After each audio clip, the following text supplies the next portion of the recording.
अगर आप अपनी जिंदगी में पर्सनल लेवल पर शैतान को कहीं महसूस करना चाहते हैं, वाहिद जगह नमाज। अब जो मैं बता रहा हूं इस पर गौर कीजिएगा। हो सकता है कि आप सब मुझसे चूंकि बेहतर हो तो मैं आपको बात ना समझा सकूं, लेकिन जो मेरे जैसे होंगे उनको बात जल्दी समझ में आ जाएगी। हमारा और आपकी जिंदगी का मुझ जैसों का जो तजर्बा है वो क्या होता है, जैसे ही हम नमाज के लिए हाजिर हुए और हमने तकबीरतुल इहराम कही और वहीं एक सोच का दरवाजा खुल गया। अब मैं जितनी कोशिश करूं कि मैं ना सोचूं, वो बात याद आती है कि अल हफीज़ु अल अमान, और यहां अपने आप को बचाया तो वो याद आ गया, वो उससे बचाया तो कुछ और याद आ गया।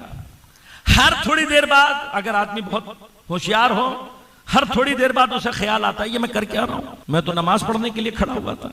जैसे ही सलाम खत्म करके अल्लाह अकबर नमाज खत्म की, सोच का दरवाजा बंद। अब पूरी नमाज में क्या पढ़ा क्या नहीं पढ़ा कुछ याद नहीं, सिर्फ एक प्रैक्टिस थी, एक आदत थी जो रिपीट हो गई। कभी आपने सोचा कि ऐसा क्यों होता है? नमाज में जिस वक्त आब्द तकबीरतुल इहराम कह रहा होता है, इहराम अभी जो हज और उम्रा से थोड़ा सा वाकिफ हैं वो इस बात को थोड़ा ज्यादा हिस कर पाएंगे। एहराम बुनियादी तौर पे कपड़ों का नाम नहीं है, वो एहराम का लिबास हो सकता है, मुहरिम का लिबास हो सकता है, उसे एहराम नहीं कहते। एहराम बुनियादी तौर पर एक हालत और कैफियत का नाम है।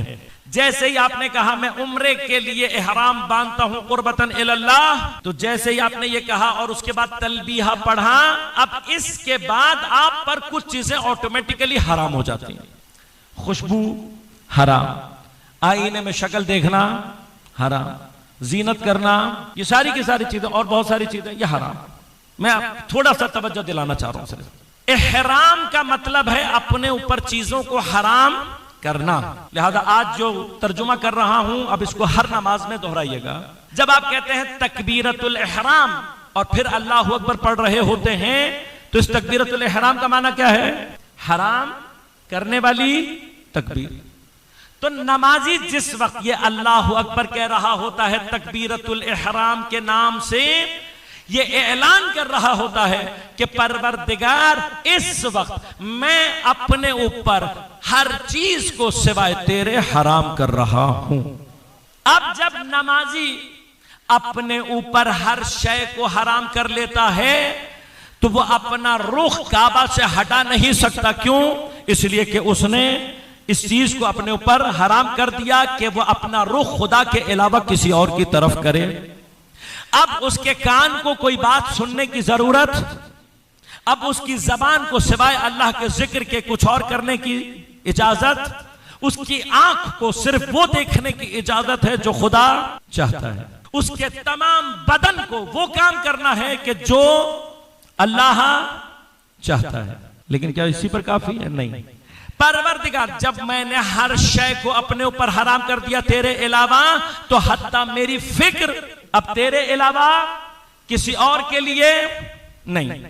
लिहाजा बुनियादी तौर पर तकबीरतुल इहराम सारी दुनिया से, हर गैरुल्लाह से डिस्कनेक्शन करके अल्लाह से कनेक्टिविटी का नाम है। गौर कीजिएगा, जहां मेरी फिक्र हटेगी वहां मेरा कान खुदा की तरफ नहीं होगा, जहां मेरी फिक्र हटेगी वहां मेरी आंख खुदा की तरफ, जहां मेरी फिक्र हटेगी वहां मेरी जबान खुदा की तरफ। बस बुनियादी तौर पर नमाज में हुजूर कल्ब को जो शर्त रखा गया या मांगा गया है वो किस लिए है? इसलिए कि अल्लाह को मेरे जाहिरी अफआल नहीं चाहिए। लिहाजा जो रिवायत में कहा गया कि कुछ लोग हैं जब वो नमाज पढ़ते हैं तो वही नमाज उठाकर उनके, ये कौन सी नमाज है? क्या इसने अलहम्द नहीं पढ़ी होती? क्या इसने रुकू नहीं किया होता? क्या इसने सजदा नहीं किया होता? क्या इसने अफआल नमाज में कोई गड़बड़ की होती है? नहीं। ये कौन सी नमाज है? ये वो नमाज है जो खुदा की फिक्र के अलावा किसी और फिक्र में मुब्तला रही है। अब मैं इसलिए कि नमाज में मेरी फिक्र ना जाए, जितना नमाज से पहले मेरा तफक्कुर इलाही होगा उतना खुद ब खुद नमाज में मेरी फिक्र इलाही होती चली जाएगी।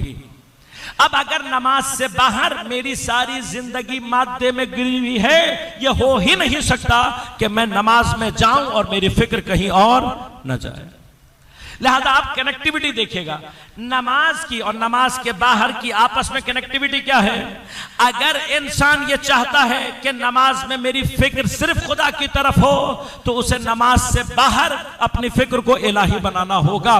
जितना नमाज से बाहर फिक्र इलाही होती चली जाएगी, उतनी नमाज की फिक्र खुद ब खुद खुदा की तरफ होती चली जाएगी। अब जब नमाज में फिक्र खुदा की तरफ होगी तो क्या होगा, जब इंसान इस कामिल फिक्र के साथ नमाज पढ़ता है तो नमाज वो होती है जो उसे फहशा और मुनकरात से रोकती है। अब ऐसी नमाज जो मुझे हर मरहले में फहशा और मुनकरात से मुकाबले के लिए मजबूत करे, हर नमाज अगले मरहले में मुझे दुनियावी फिक्र से काटती रहेगी, इलाही फिक्र की तरफ ले जाती रहेगी। जितना मैं इस मरहले में कामयाब, अगले मरहले की नमाज उतनी ज्यादा अल्लाह की तरफ उसकी कुव्वत दोबारा